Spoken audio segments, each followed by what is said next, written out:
Let's talk about the equation for the regression line. In standard units, the equation for the regression line just looks like y equals r times x. That is, the line passes through 0, 0 and has slope r equal to the correlation coefficient.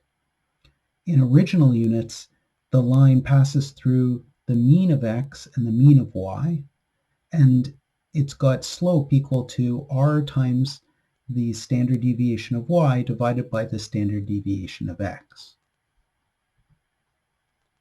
So when we write the regression line in the y equals slope times x plus intercept form, the slope of the regression line is r times the standard deviation of y divided by the standard deviation of x, and the intercept of the regression line is equal to, and this needs to be verified using some basic algebra, it's equal to the average of y minus the slope times the average of x.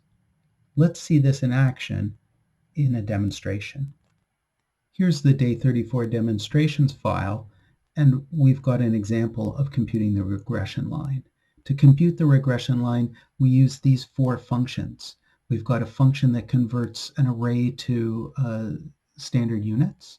We've got a function that takes a table and two column labels and computes the correlation coefficient. And we've got a function slope that will compute the slope of the regression line given a table and those two variables again, and also the intercept. And these slope and intercept functions are just using the formulas that we saw in the PowerPoint slides.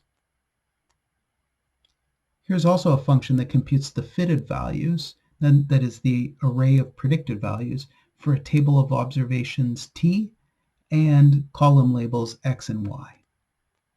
It returns an array.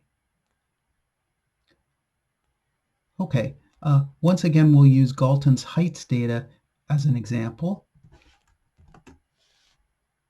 Here's a few rows of the heights data, and we've got the mid-parent height as our predictor and our child height as the response variable. That is, I'm thinking of the mid-parent height as my x value and the child height as my y value that I'd like to predict. First, we compute the correlation coefficient, and then we compute the slope and intercept using the functions that we saw above.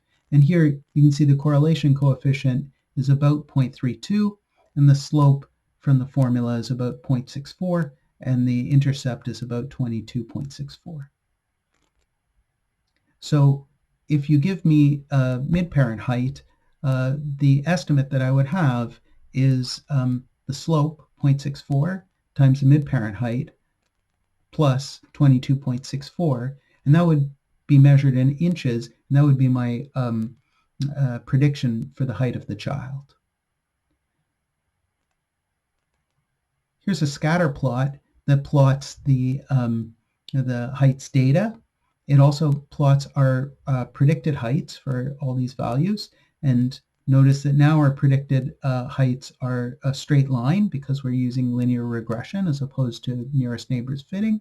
And I've also drawn on here the fit line equals true, but it's been covered up precisely by this gold line here.